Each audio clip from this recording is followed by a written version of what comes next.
Buenas tardes, hoy voy a hablar de la separación del Canal de Panamá. El 3 de noviembre de 1903 se presenta la separación definitiva de Panamá de Colombia, luego de la llamada Guerra de los Mil Días. Esta Guerra de los Mil Días se desarrolló entre 1899 a 1902. El nacimiento del Imperio estadounidense, o Estados Unidos, que en 1823 había proclamado la doctrina Monroe, el nefasto América para los americanos. Interviene y auspicia el conflicto fratricida con el objetivo estratégico de construir un canal interoceánico, que le ayudase a controlar el comercio de bienes a nivel internacional. Panamá, que hacía parte de Colombia desde su independencia de España en 1821, declaró su separación definitiva de Colombia el 9 de noviembre de 1903, pero inmediatamente pasó a estar bajo el control político de Washington. Para Estados Unidos, Panamá se encontraba dentro del plan hegemónico para controlar la zona marítima que le daría salida al Océano Atlántico al Pacífico. Luego de todo este suceso, viene el famosísimo garrote estadounidense. En mayo de 1879, el francés Ferdinand de Lesseps, quien había completado la excavación del Canal de Suez, presenta su proyecto de canal internacional a nivel en el Istmo de Panamá. La iniciativa, con un costo de 600 millones de francos, sería desarrollada por la empresa Compagnie Universelle du Canal Interoceanique de Panamá. El gobierno de Estados Unidos desplaza de la construcción del proyecto a los franceses con la invasión de 1902 bajo el pretexto de garantizar el libre tránsito del ferrocarril afectado por la presencia de guerrillas liberales en la zona. En consecuencia, el siguiente obstáculo fue el Estado colombiano. El Canal de Panamá nunca se habría comenzado si ya no se encargaba de eso, porque si ya hubiera seguido los métodos tradicionales, dentro de 50 años empezarían los trabajos. En consecuencia, yo tomé Panamá. Empecé el canal y entonces puse el Congreso, no a discutir al canal, sino a discutirme a mí, dijo en ese momento el presidente de Estados Unidos, Theodore Roosevelt. Esas fueron las palabras. Las prestaciones de Estados Unidos rompieron también con el anhelo integracionista del libertador Simón Bolívar, quien alertaría a los nacientes repúblicas sobre las ansias de demolición del nuevo colonizador. La Gran Colombia, con la dictadura de Bolívar, impulsó uno de los proyectos más ambiciosos de la historia latinoamericana, con la propuesta de Unión, Liga y Confederación, que anuaría los esfuerzos de todas las excolonias españolas en aras de conformar una fuerza económica y política de un proyecto mundial. Con este propósito fue convocado el Congreso de Panamá de 1826. Por supuesto, Estados Unidos no veía con buenos ojos la conformación de un poder al sur de sus fronteras, ni tampoco en aplicación de la doctrina Monroe, la inclinación bolivariana hacia Inglaterra. Por eso, Bolívar se esforzó por evitar que Estados Unidos asistiera al Congreso de Panamá. Los Estados Unidos parecen destinados por la provincia para plagar la América de miseria a nombre de la libertad. Ya visualizaba el libertador para entonces. Eso fue lo de todo por la separación del Canal Panamá. Bueno, cabe recalcar cuáles fueron algunas de las consecuencias de la separación de Panamá. La primera vendría siendo, el 13 de noviembre, Estados Unidos reconoce formalmente a la República de Panamá. Luego fue reconocida por 15 países de América, Europa y Asia. Otra, el 18 de noviembre del mismo año, Estados Unidos y la República de Panamá firman un tratado para la construcción del Canal de Panamá. Fue aprobado por ambas partes. Otra, Se hicieron varios intentos por parte del gobierno central de Colombia para intentar recuperar el istmo de Panamá, pero no se logró absolutamente nada, pues Panamá ya estaba decidido a hacer la separación de Colombia. Un dato importante sobre esto es que el costo de toda la tierra y la construcción fue de 366.719.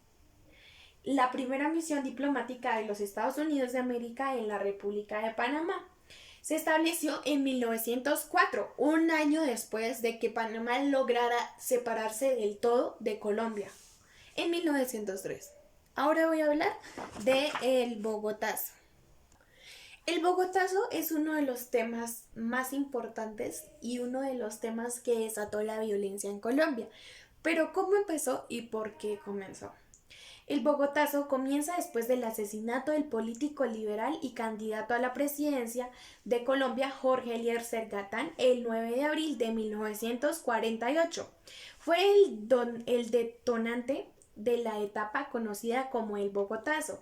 Así se denominó el episodio de violencias, protestas y etc. En el centro de Bogotá por el homicidio de Gaitán. Una de las frases más famosas del Bogotazo es: la oligarquía no me mata porque sabe que si lo hace el país se vuelca y las aguas demorarán 50 años en regresar a su nivel normal. Esta es una de las frases más famosas que se atribuye a Jorge Eliezer Gaitán, el político liberal y abogado cuyo asesinaron hace 70 años. Desencadenó uno de los episodios más dramáticos y simbólicos en la historia de Colombia. Ya lo he hablado, el Bogotazo. ¿Cómo asesinaron a Gaitán? En 3 disparos que acabaron con la vida de Gaitán después de haber salido de su oficina en el centro de Bogotá, y la última de las muertes de esta tarde pasaron alrededor de 4 horas. En ese lapso, de acuerdo a las diferentes estimaciones en la capital colombiana, llega a morir entre 500 y 2.500 personas, aunque la muerte y la destrucción se extendieron a muchas otras zonas de Colombia. El investigador y periodista Mario Hirschi señala que ese dato da cuenta la intensa y sangrienta que fueron las horas que duró la revuelta en la capital colombiana, en la que disparaban a todo lo que se moviera. Meses antes de morir, Gaitán vivía entre concentraciones multitudinarias y discursos enardecidos en busca de lograr la presidencia de Colombia como representante del Partido Liberal, el histórico contenedor del Partido Conservador. Bogotá era una ciudad y una sociedad muy comportamienta. Uno de los éxitos de Gaitán como político era que se acercaba a la gente. En ese entonces no había ningún político, fuera conservador o liberal, que se aproximara a los votantes, a los ciudadanos. ¿Pero quién asesinó a Gaitán? El asesino de Gaitán se nombra como Juan Roa Sierra, quien horas después del asesinato supieron quién era. El castigo que le dieron a él fue arrastrarlo por todas las vías de Bogotá, luego golpearlo de una forma atroz y quemarlo frente a todo el mundo para ver su muerte. Algunos datos personales de Gaitán. Su fecha de nacimiento, enero de 1903, el año en que se separó Panamá de Colombia. Asesinado el 9 de abril de 1948 en Bogotá. Cabe resaltar que nació en Bogotá. Su partido, como ya había mencionado antes, era liberal. Sus hijos solamente tenía a Gloria Gaitán y su educación fue en la Universidad Nacional de Colombia en 1924. Pero ¿quién era el famosísimo Juan Roa Sierra? Juan Roa Sierra fue un albañil colombiano, conocido por el supuesto autor material del magnicidio del liberal político colombiano Jorge Eliezer Gaitán el 9 de abril. Bueno, eso ya lo hablé. En realidad no era una persona una persona que todo el mundo conociera. En realidad, pues era una persona que se dedicaba a construir, o bueno, se dedicaba a las obras de construcción. Alguien que en realidad nadie se podría esperar que pudiera asesinar a alguien tan importante como lo era Gaitán para Colombia. Pues Gaitán fue uno de los mejores candidatos a la presidencia, ya que pues tenía un pensamiento súper increíble y quería en serio un cambio radical en Colombia. Pero después de todo ese bogotazo fue que se desató la violencia en Colombia, y estos años, desde 1900, bueno, desde que mataron a Gaitán, el 9 de abril se empezó a desatar una violencia horrible en Colombia. Después de esto voy a hablar de las bananeras. Bueno, la masacre de las bananeras es otro tema demasiado conocido en Colombia. Pero entonces, ¿cuándo se desató y cómo la masacre de las bananeras? El 5 y 6 de diciembre de 1928, el ejército colombiano asesinó a miles de mujeres y hombres y niños en Ciénaga, Magdalena, en lo que se conoció como la masacre de las bananeras. La matanza de los militares buscó proteger los intereses de la multinacional United Fruit Company. ¿Cuáles vendrían siendo las causas de la masacre de las bananeras? Primero, aprovechamiento de enemigos políticos del gobierno. Segundo, los medios de comunicación contribuyeron con la confusión del número real de muertos y heridos. 3. La zona cayó a la peor condición económica y social. 4. Terminó del contrato con la United Fruit Company, con la quien manejaban muchísima plata. Luego de esta masacre, unos de los obreros pidieron ciertas condiciones. La United endureció sus posiciones y rechazó de plano el pliego de los trabajadores, cuyas peticiones vendrían siendo la principal era la abolición del sistema de contratistas, el aumento general de los salarios, el descanso dominical remunerado, la indemnización por accidente y la construcción de viviendas decorosadas para los obreros. Bueno, pero después de toda esta información nace una pregunta. ¿Quién dio la orden de la masacre de las bananeras? Carlos Cortés Vargas. Nació en 1883 y murió en 1954. Fue un general colombiano conocido por ser la persona que ordenó la masacre de las bananeras en Ciénaga, municipio del departamento del Magdalena, Colombia, el 6 de diciembre de 1928, en respuesta a una protesta de los empleados de la United Fruit Company por las malas condiciones. Algunos datos que tenía en mi póster anterior. Desde noviembre de 1928, más de 30.000 trabajadores de la compañía estadounidense United Fruit Company estaban en huelga en la zona bananera de Magdalena. El gobierno conservador de Miguel Abadía Mendoza los había calificado como malhechores e insurrectores y había declarado el estado del sitio y el toque de queda. El general Carlos Cortés Vargas, nombrado jefe civil y militar de la provincia, firmó el decreto en el que se autorizaba al ejército disparar sobre los trabajadores. En la estación de Ciénaga, donde habían reunidos más de 7.000 trabajadores, se leyó el bando en la voz del capitán Julio Garavito. Ya estaba reemplazando las ametralladoras y apostaba soldadesca, perdón, ahí leí. La orden era perontoria. Tiene 5 minutos para retirarse.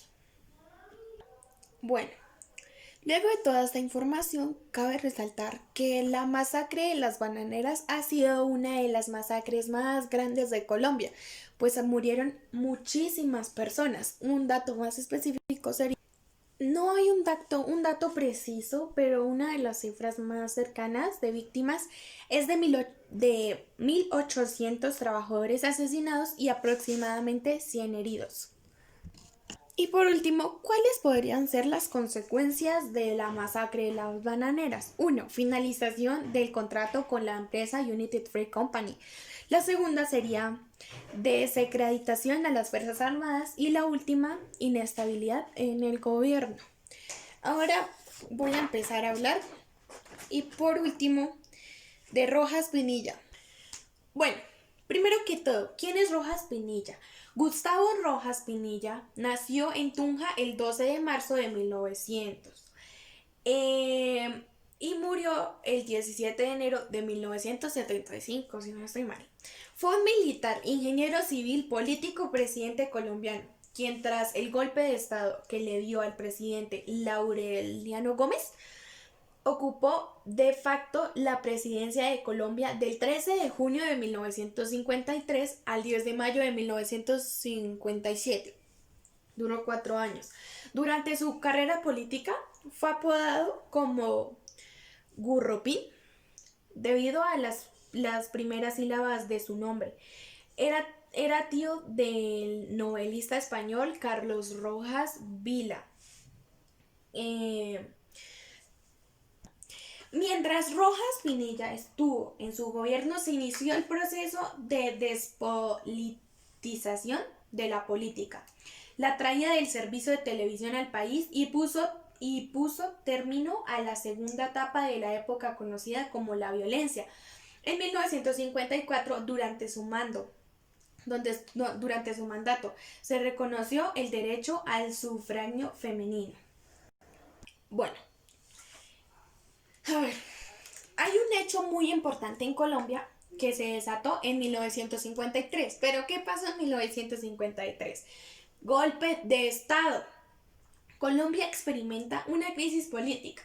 Las consecuencias del asesinato de Gaitán aún se hacían sentir. El Congreso se encontraba clausurado desde el 9 de noviembre de 1949 y el Partido Liberal, que no se había presentado a las últimas elecciones presidenciales, desconocía la condición de presidente de Laureliano Gómez.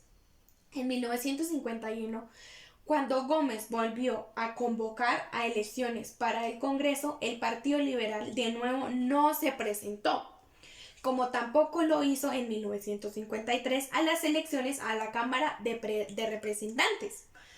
En esta segunda cita electoral, la crisis se agudizó a un 1000%, toda vez que tampoco acudieron a ellos los conservadores, adeptos a Gilberto Azate Avedán.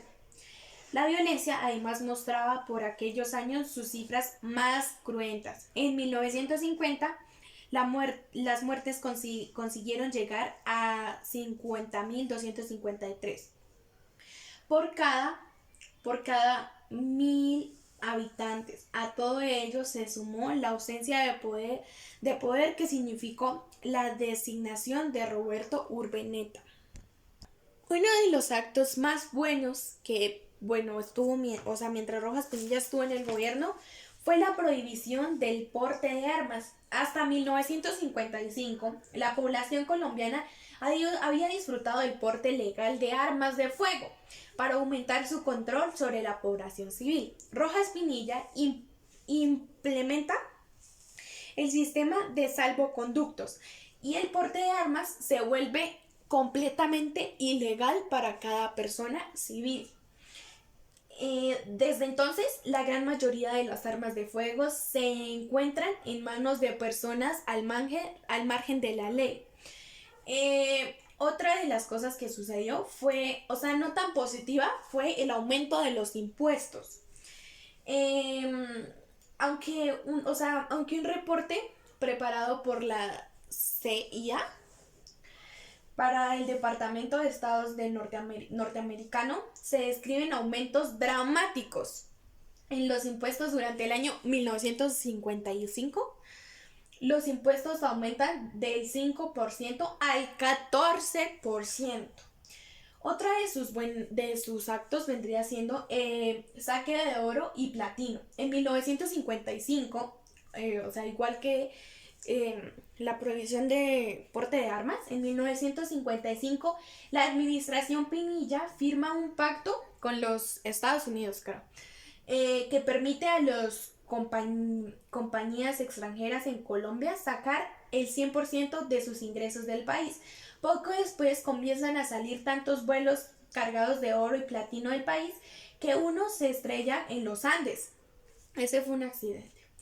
y es recuperado por una compañía norteamericana en junio de 1957 y el reportero Héctor algo es asesinado un día después de escribir un artículo donde acusaba a Rojas Pinilla de sacar $2 millones en oro y platino de Colombia para su uso personal. Otro de sus actos vendría siendo el pacto bipartidista. Los diálogos entre los conservadores, inicialmente liderados por Laureano Gómez, el anterior presidente, y seguidos más tarde por Mario Pérez, y liberales, liderados por Alberto Lleras, para calmar los odios y diferencias. Fue preparado el camino para lo que se llamaba el Frente Nacional. Primero fue el pacto Benidorm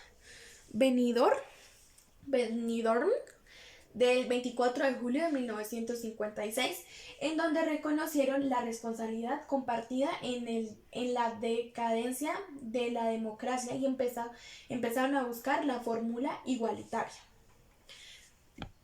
A ver, durante su gobierno hizo construcción de muchas obras que pues en este momento son demasiado importantes para Colombia.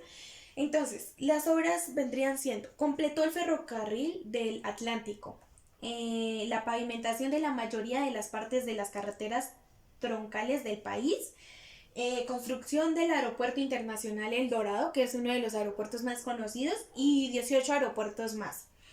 La construcción de acueductos, alcantarillados, avenidas y numerosas obras de infraestructura a pueblos de distintas regiones colombianas. Bajo su mandato se terminó la represa hidroeléctrica de Lebrija y la nueva referida Barranca Bermeja.